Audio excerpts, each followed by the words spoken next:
It's Louis, this is Adrian, and this is Louis Jr., and we love the Miami boat ramps.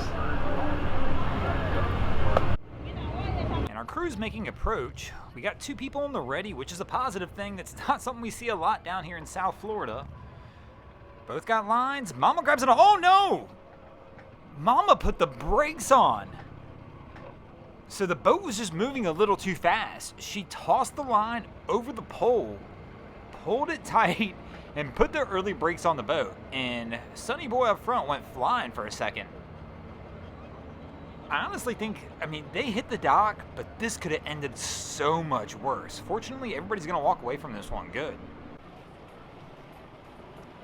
And our crew's making their approach in here at Black Point as well. And welcome back, guys, to the greatest show on earth, and that is the Miami Boat Ramps channel. I'm your host, Broncos Guru, in collaboration with our boy Wavy Boats, and it's another Wavy Guru Productions back at the ramp. And as we just mentioned, today we are visiting Black Point Marina. And so our crew's pulling this Century in. They've got a decent line. We've got one person on the ready with lines, it looks like. And I believe our second person is going to get ready to go down here as well. And got a little sideways here at the end. And our lines aren't quite ready fast enough. So Cap, it looks like he's going to try and back in here. But it kind of just got it all mixed up. But we're losing one of our linemen. What is he doing? Now, I'm not really sure what to think of this one here. He left the gunwale of the boat to go take over for the captain, it looks like. But he's kind of going the wrong way, too. Here I put a little bump of forward gear, but they're reversing out in the wrong way. Bro, let Cap do his job. And now we're coming back in, and we're only going to have one person here on the side, and it looks like we might even hit the dock. And nope. Quick little brake check. But man, I don't know that our guy that went over there actually helped the situation at all. Probably would have been more help staying on the gunnel and tossing a line onto a pole. That's all they needed was somebody to make a good toss, and that would have been over with. But, nope.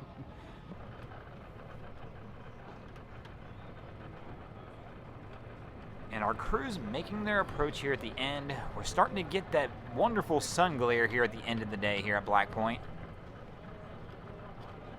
And I like the use of the mid-cleat.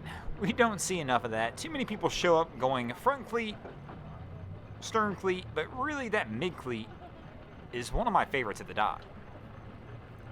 And especially on a boat like this where we've got the high bow rail that we've got to navigate our way over as well. So our guy tosses the dock, but with the one line, he's able to pull his boat back in pretty much. Just right there from the mid-cleat. I still think that should be the go-to for most boaters.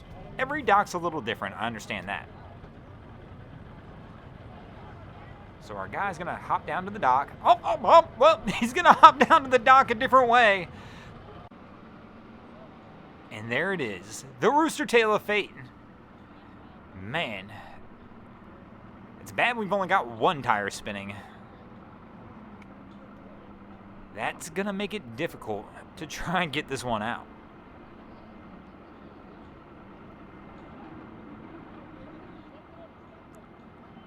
Our guy's kind of walking to the front of the truck. I'm not sure. Obviously the things you can do here, we can get some weight on the rear of this truck. Somebody can pull him out. Or we can try the power out as well, which always seems to be a popular option here.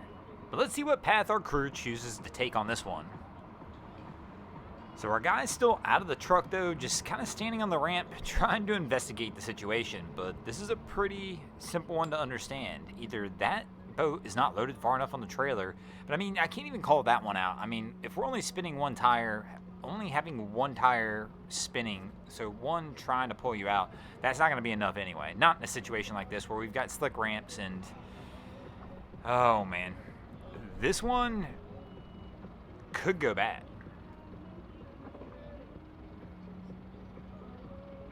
So our guy's back in the truck, ready to give her another go.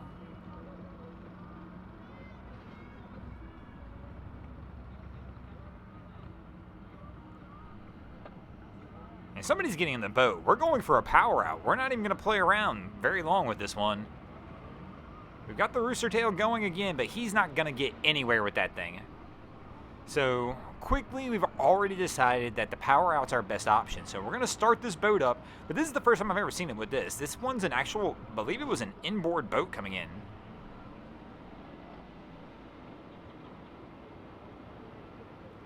Man, water everywhere, bro. And here we go. Boat's on now. And just a little push from the boat's just enough to get them up. And this crew will be able to get out of here now.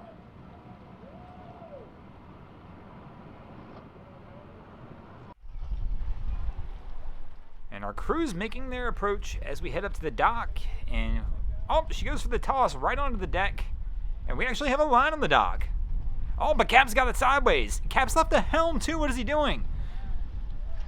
This must be a newer boat to captain because I've never seen such a cautious approach coming to the dock.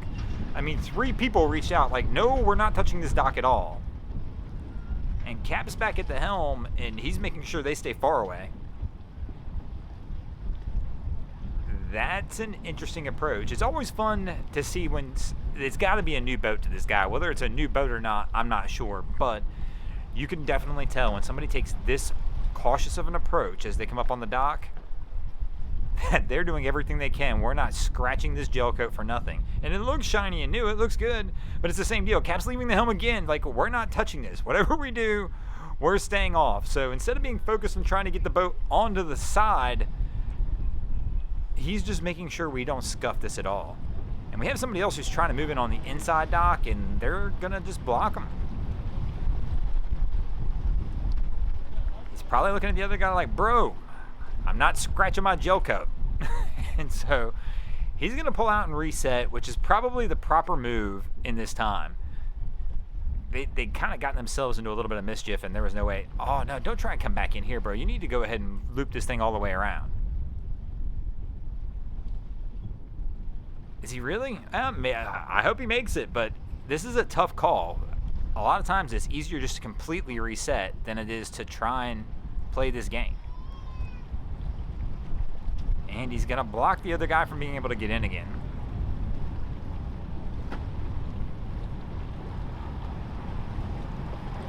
And hopefully here we're going to see the full reset, though. Yep, and here he's decided, yeah, I'm not going to be able to do this. Let me back out and just try and set this one all up from scratch, which is the best move. I mean, that's what he needs to do on this one. He's even holding up the other guy, though, is the tough part on this. So when you're doing something like this, guys, if you're sitting there playing around at the dock, you're not just holding yourself up, you're holding other people up as well. So here we should be good, though. Now that he's reset completely, he'll be able to get a good approach angle and hopefully be able to get this thing close to the dock, because we don't want to touch the dock with this boat. We've already proven that. So we've still got one of our young ladies on the dock ready to assist. We'll get the line handoff, and she can kind of walk him forward, and hopefully he can keep this thing off to the side. And here we are. We're still going to play this game of making sure to keep this thing off the dock.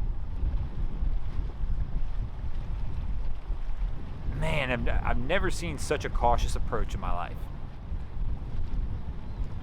I mean, probably some fenders could have helped here, and that might have made the cautious approach a little easier. But these guys are going to get it over here, and it looks like we should be good to go, and they'll finally be able to get this one out, and they reached their goal. They didn't touch the dock. Thanks for watching, guys. I hope you enjoyed this episode of Miami Boat Rants. If you did, please check out our other content. We have Wavy Boats, who does a bunch of great things at the inlets in South Florida. We have my channel, Broncos Guru, who do some great comedy boating videos there as well. And of course, we got Boats vs. Haulover, where me and a machine take on Mother Nature down at Haulover Inlet. If you guys haven't already, go ahead and drop an anchor on the subscribe button here.